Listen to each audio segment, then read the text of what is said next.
Assalamualaikum warahmatullahi wabarakatuh. Perkenalkan, nama saya Penistari dengan NPM 1731080132.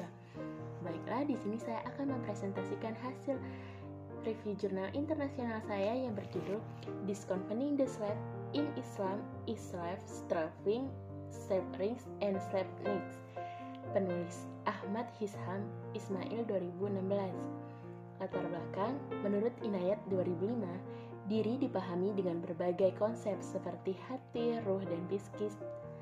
Dalam Islam, hati adalah yang paling penting, mengacu pada kebijaksanaan spiritual terdalam Islam. Melalui hati inilah individu terhubung dengan Tuhan dan memenuhi kesatuan ilahi. Aspek pengabdian Islam. Hati memberikan seorang muslim tingkat pemahaman yang lebih mendalam tentang dunia daripada kecerdasan rasional. Roh diartikan sebagai nafas Tuhan dalam ayat Al-Quran, pembentukan sifat bawaan manusia. Energi kehidupan mempengaruhi perilaku. Dalam Islam diyakini bahwa hidup tanpa jiwa bukanlah cara untuk mengejar secara fisik. Menurut Muhammad 2009, mendasarkan pekerjaan tentang pada konsep fitrah atau alam yang didefinisikan sebagai watak bawaan dan alami manusia percaya dan menyembah Tuhan sebagai dasar lebih lanjut untuk berhubungan dengan Tuhan. Mereka menegaskan kesucian untuk pengetahuan tentang Tuhan adalah pengetahuan tentang diri sendiri, baik lahir maupun batin.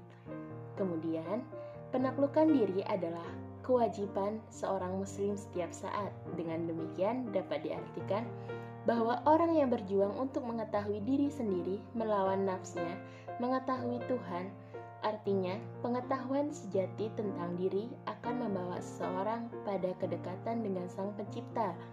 Dalam arti, seorang harus menyadari pengetahuan diri dan kemampuan berjuang menuju Tuhan, yang mungkin mengarah pada peningkatan kekuatan pekerjaan batin seorang atau esensi dalam usaha pribadi. Teori dan metode. Teori yang digunakan teori dari Carl Rogers untuk mewakili penghargaan positif untuk pengembangan diri seseorang. Metode yang digunakan metode eksperimen. Hasil penelitian. Hasilnya, penelitian ini menyoroti deskripsi dominan diri yang terintegrasi dengan Islam. Konsep diri dalam Islam terbatas hanya pada usaha keras kepala, harga diri, dan harga diri. Akan bermanfaat untuk dipertimbangkan beberapa dominan diri lain yang relevan untuk membantu memahami diri dalam Islam secara luas. Kemudian kesimpulan. Kajian ekstensif. Literatur tentang diri dalam Islam menjelaskan tentang diri yang relevan dimensi yang mengacu pada konsep diri yang terkenal. Diri dipelajari oleh beberapa peneliti, tetapi untuk dimensinya masih kurang memadai dari literatur Islam.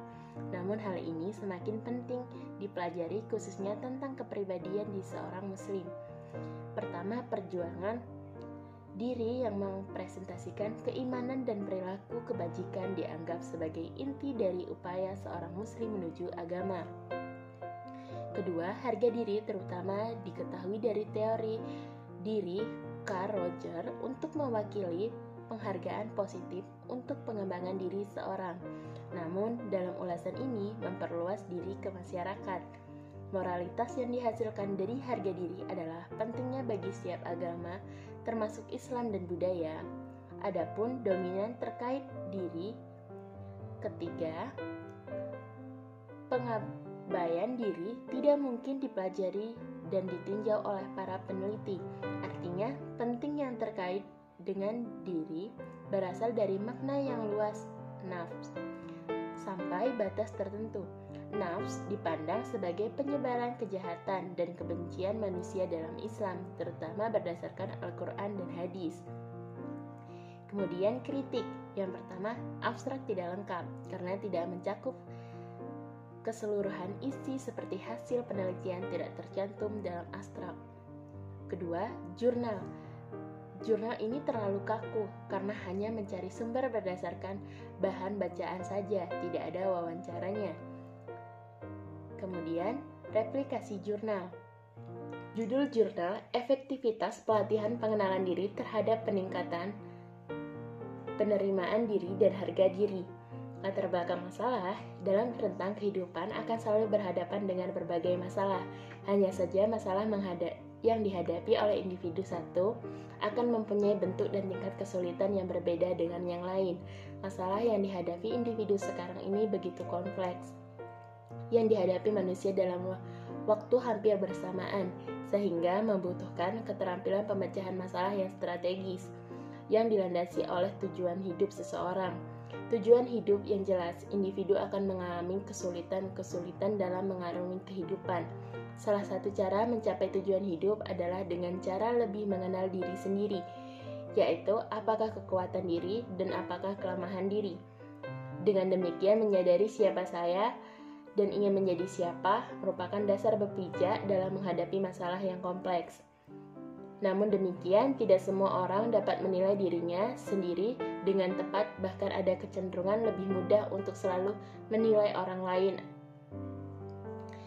Pengenalan diri merupakan salah satu cara untuk individu untuk membantu mengenal diri sendiri. Penyesuaian diri yang baik dan merupakan salah satu kriteria mental yang sehat membutuhkan suatu kemampuan untuk menemukan aset pribadi yang dimiliki sehingga kelemahan yang ada dapat dikurangi dan dihilangkan.